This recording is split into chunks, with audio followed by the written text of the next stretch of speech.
வணக்கம். இன்றைய நமது சிறப்பு விருந்தினர் தமிழர் சென்னை கட்சியின் நிறுவன தலைவரும் அரசியல் விமர்சகருமான எரிமலை ராமச்சந்திரன் அவர்கள். வணக்கம் சார். திமுகவுடைய மூத்த தலைவர் ராசா பேசினதாக ஒரு ஆடியோ வெளியானுச்சு. அதை வச்சுக்கிட்டு எடப்பாடி அவர்கள் பேசின விஷயங்கள் முதலமைச்சர் மு.க.ஸ்டாலினையும் கலைஞர் அவர்களையும் தரந்தாழ்ந்து பேசுவதாக திமுக பகிரங்கமான குற்றச்சாட்டை முன் வச்சுக்கிட்டே வராங்க. ஒரு அரசியல் விமர்சகராக அவங்களுடைய பார்வை இதில் என்னன்னா, திரு ஸ்டாலின் அவர்களுக்கும் திரு உதயநிதி அவர்களுக்கும் ஒட்டுமொத்தமாகவே திமுக கூட்டணிக்கே தோல்வி பயம் வந்துடுச்சு. அதனால் இந்த நடந்து முடிஞ்ச ஆட்சியில் தன்னுடைய சாதனைகளை சொல்ல முடியாத திராவிட மாடல் கூட்டம் இன்றைக்கு தனிநபர் விமர்சனம் போல் எதிர்க்கட்சி தலைவரை பேசுவது என்பது அரசியல் நாகரிகமற்றதாகவே நான் கருதுகிறேன். ஏனென்றால்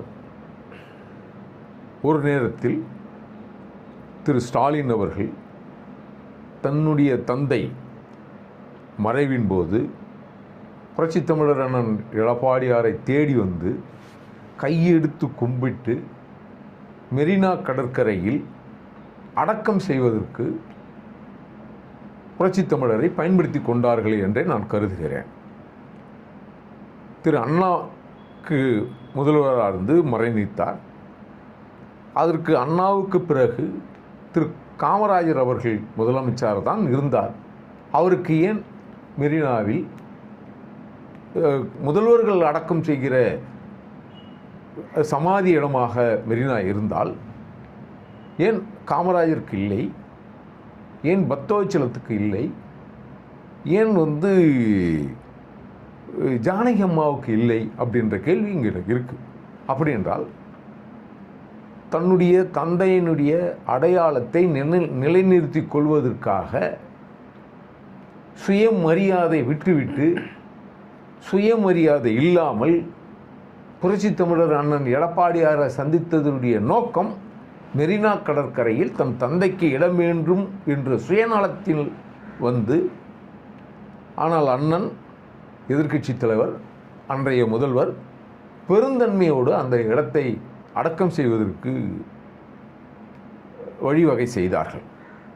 அந்த மெரினாவில் பிணங்கள் புதைக்கக்கூடாது என்று பாட்டாளி மக்கள் கட்சி போட்ட வழக்கு கூட அந்த நேரத்தில் போட்ட வழக்கே திரும்ப பெற்றுக்கொண்டார்கள் என்பது வரலாறு. ஆதலால் அப்படி உதவி செய்தவர்களை நேருக்கு நேர் தோல்வி பயத்தில் ராசா சில உண்மைகளை சொல்லியிருக்கிறார்கள். ராசா மட்டும் சொல்லவில்லை. திரு ஸ்டாலின் அவர்களுக்கு எந்த தகுதியும் இல்லை, அவருக்கு ஆங்கிலமும் தெரியாது, இந்தியும் தெரியாது, வட இந்தியாவில் சென்று போய் பேசுவதற்குண்டான தகுதி அவருக்கு இல்லை என்பதை ராசாவுக்கு முன்பே திரு வைகோ அவர்கள் பேசியிருக்கிறார் என்பதை நாம் நினைத்து பார்க்க வேண்டிய தருணம் இது. அப்படி என்றால் திமுகவில் இருப்பவர்களும் திமுகவை விட்டு வெளியேறியவர்களும் திரு ஸ்டாலின் அவர்கள் ஒரு சாதாரண கவுன்சிலர் ஆவதற்கு கூட திறனற்றவர் தான். அப்படிப்பட்ட ஒருவரை நாம் முதல்வர் ஆக்கியிருக்கிற ஒரு நிலை தமிழக மக்களுக்கு ஏற்பட்டிருக்கு. ஒரு தகுதி இல்லாத ஒருவரை ஒரு தகுதிமிக்க இடத்தில் அமர வைத்து விட்டால் அவர்களை அப்புறப்படுத்துவது என்பது மிக கடினம் என்பது மட்டுமல்ல, அந்த பதவியை தக்க வைத்துக் கொள்வதற்காக எதை வேண்டுமானாலும் செய்வார்கள், எதை வேண்டுமானாலும் பேசுவார்கள் என்பதை திரு ஸ்டாலின் அவர்களுடைய பேச்சிலிருந்தே நாம் தெரிந்து கொள்கிறோம். இப்போ அது ராசா பேசுனது தான் எடப்பாடி பேசினார் அப்படின்னு அதிமுக தரப்புலேருந்து சொல்லப்படுது. ஆனால் திமுக தரப்புலேருந்து இது ராசா பேசவே இல்லை அப்படின்னு எந்த ஒரு மறுப்புமே வெளியிடலையே. அப்படின்னா இது அதிமுக சைட்லேருந்து அல்லது எதிர்கட்சிகள் சைட்லேருந்து திட்டமிட்டு பரப்பக்கூடிய அல்லது திட்டமிட்டு ஃபேக்காக ஒரு ஆடியோ ரெடி பண்ணியிருக்காங்களா அப்படிங்கிற கேள்வியும் இருக்கேன். இல்லை, நான் பார்த்த வரைக்கும் அந்த ஆடியோ திரு ராஜா அவர்களுடைய பேச்சு போல தான் எனக்கு தெரிகிறது. நம்ம அந்த அளவுக்கு தொழில்நுட்ப வல்லுநர் இல்லை. இருந்தாலும் அந்த தகவல் என்பது திரு ராசாவினுடைய மனக்குமுறல் நமக்கு தெரியுது. இப்படிப்பட்ட ஒரு ஒரு செயலை திகார் சிறையில் நான் இருக்கின்ற பொழுது ஒரு சாதாரண ஒரு எம்எல்ஏ கூட என்னை வந்து பார்க்கவில்லை. திருமதி கனிமொழி வந்த பிறகுதான் கட்சிக்காரர்களே திரண்டு இருக்கிறார்கள் என்று சொன்னால், இது இந்த வழக்கில் திருமதி கனிமொழி மட்டும் இல்லாது போயிருந்தால் நான் திகார் சிறையிலேயே என் வாழ்வு முடிந்து போயிருக்கும் என்பது போல் தன்னுடைய ஆதங்கத்தை அந்த ஆடியோவில் வெளிப்படுத்தியிருப்பது என்பது திமுகவில் இருப்பவர்கள் திமுகவினரால் பாதிக்கப்படுகின்ற பொழுது இவர்கள் கை விரித்து விடுவார்கள். தனக்கு ஒன்றென்றால் மட்டும்தான் அவர்களுடைய துடிப்பு இருக்கும். திரு ஸ்டாலின் குடும்பத்திற்கு அதற்கு மேற்கோளாக அந்த வழக்கில் திருமதி தயாளு அம்மாவை விசாரணை என்கின்ற பொழுது அவருக்கு மன வளர்ச்சி இல்லை, மனம் பிதற்றல் இருக்கிறது, அப்படி என்பது போல் சொல்லி அவர்களால் விசாரணைக்கு வர முடியாது என்பது போல் சாக்கு சொல்லி, சாக்கு போக்குகள் சொல்லி தயாளு அம்மாவை காப்பாற்றுற நிலையில் சக்கர நாற்காலியில் டெல்லி பறந்த அங்கும் இங்கும் திரு கருணாநிதி அலைந்தார் என்பது வரலாறு. ஆனால் இதெல்லாமே ஃபேக்கானது அப்படின்னு வைரமுத்து கூட சொல்லியிருக்காரு.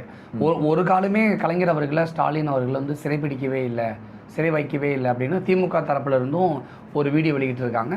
கவிஞர் வைரமுத்துமே வந்து இப்போ சாட்சி சொல்கிறாரு. எப்படி மகாபாரதத்தில் கர்ணனுடைய நிலையோ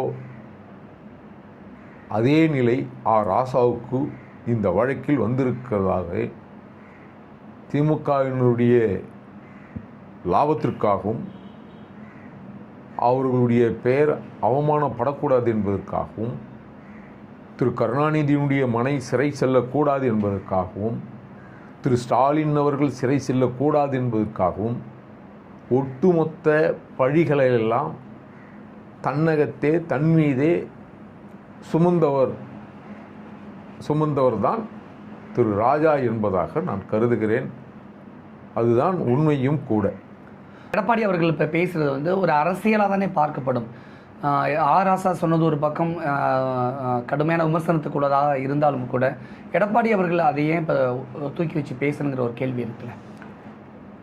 இல்லை, இவர்கள் உத்தமர்களாக காட்டிக்கொண்ட திமுகவினர் உத்தமர்களாக காட்டிக்கொண்டார்கள். இவர்கள் உத்தமர்கள் இல்லை என்பதை அம்பலப்படுத்தும் விதமாக திரு ராஜா அவர்களுடைய பேசிய பேச்சிலிருந்து தான் புரட்சி தமிழர் அண்ணன் எடப்பாடியார் பேசியிருக்கிறாரை தவிர தனிநபர் விமர்சனமாகவோ அல்லது அவர்களுடைய சுயமரியாதையை புரட்சி தமிழர் எந்த இடத்திலும் கேள்விக்கு உட்படுத்தவில்லை. அந்த செயலைத்தான் உட்படுத்தியிருக்கிறாரை தவிர தனிநபர் விமர்சனம் இல்லை. ஆனால் திரு ஸ்டாலின் அவர்களும் உதயநிதி அவர்களும் திமுக கட்சிக்காரர்களும் ஒரு தரம் தாழ்ந்து எதிர்க்கட்சி தலைவரை வருங்கால முதல்வரை விமர்சிக்கிற விதம் என்பது கண்டிக்கத்தக்கதாகவே நான் கருதுகிறேன்.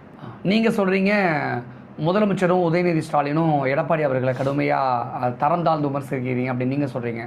ஆனால் முதலமைச்சர் மு க ஸ்டாலின் என்ன சொல்கிறார் அப்படின்னா, ஒரு முதலமைச்சராக என்னுடைய செயல்பாடு சரியில்லைன்னா ஒரு எதிர்க்கட்சி தலைவராக எடப்பாடி அவர்கள் வந்து விமர்சனம் பண்ணலாம், அதற்கு எல்லா தகுதியும் இருக்குது. ஆனால் ஒரு கலைஞருடைய மகனா ஒரு கலைஞரை விமர்சனம் பண்ணுறதுக்கு அவருக்கு என்ன தகுதி இருக்குது அப்படின்னு கேள்வி கேட்குறாரு. அரசியலில் தகுதி இருக்கணும்னு அவசியம் இல்லை. அவரும் அந்த வார்த்தையும் அவர் சொல்கிற வார்த்தையை பார்க்கணும். கலைஞரை விமர்சிக்கக்கூடாதான். கலைஞர்னு யாருன்னு நமக்கு தெரியாது. அப்படி கலைஞர்கள் என்றால் இன்றைக்கு தெருக்கூத்து கலைஞர் இருக்கிறார்கள், இசைக்கலைஞர் இருக்கிறார்கள், நாடக கலைஞர் இருக்கிறார்கள். கலைஞர்களைத்தான் விமர்சிக்கக்கூடாது என்று சொல்கிறாரை தவிர திரு கருணாநிதியை விமர்சிக்கக்கூடாதுன்னு திரு ஸ்டாலின் சொல்லவில்லை என்பதை அண்ணன் எதிர்க்கட்சி தலைவர் எடப்பாடி அவர்கள் புரிந்து கொண்டு தான் பேசுகிறார் என்றது நான் நினைக்கிறேன். ஆனால் மு க ஸ்டாலின் என்ன சொல்கிறான்னா, தோல்வி பயம் எடப்பாடி பழனிசாமிக்கு வந்துருச்சு. அந்த தோல்வி பயத்தின் விளைவாக தான் தரம் தாழ்ந்து எடப்பாடி என்னை பற்றி இப்படிலாம் பேசுகிறான்னு முதலமைச்சர் குற்றம் சாட்டுறாரு. தோல்வி பயம்லாம் ஒன்றும் இல்லை. தோல்வி பயம்னா 24 கட்சி கூட்டணி வச்சுக்கிட்டு அந்த அல்லல் படுகிற அந்த நிலை இருக்குல்ல திமுகவுக்கு, அதுவே அந்த தோல்வியினுடைய உச்சமாகத்தான் பார்க்க முடியும். ஏனால் தோல்வியின் உச்சத்தினால்தான் அண்ணன் எடப்பாடியார் கழட்டி விட்ட பேராசை பிடித்த ஒரு கட்சியை வேண்டுமென்றே ஒதுக்கிய கட்சியை வாரி அணைத்து கொண்ட ஒரு கட்சி திமுக. ஏனென்றால் அது இந்த தேர்தல் என்பது திமுக அழிவுக்குண்டான தேர்தல் என்பது புரிந்த பிறகு யார் வந்தாலும் எப்படியாவது வெற்றி பெற்ற வேண்டும் என்பதற்காக இப்படியான ஒரு குற்றச்சாட்டை திரு ஸ்டாலின் சொல்கிறார். தோல்வி பயம் புரட்சி தமிழருக்கு இல்லை, திரு கருணாநிதியினுடைய மகனுக்குத்தான், கருணாநிதியினுடைய பேரனுக்குத்தான் தோல்வி பயம் இருப்பதாகவே அவர்கள் பேச்சிலிருந்தே அந்த நடுக்கம் இழைத்திருக்கிறது. அரசியல் என்றால் தரம் தாழ்ந்து தான் பேசுவார்களா?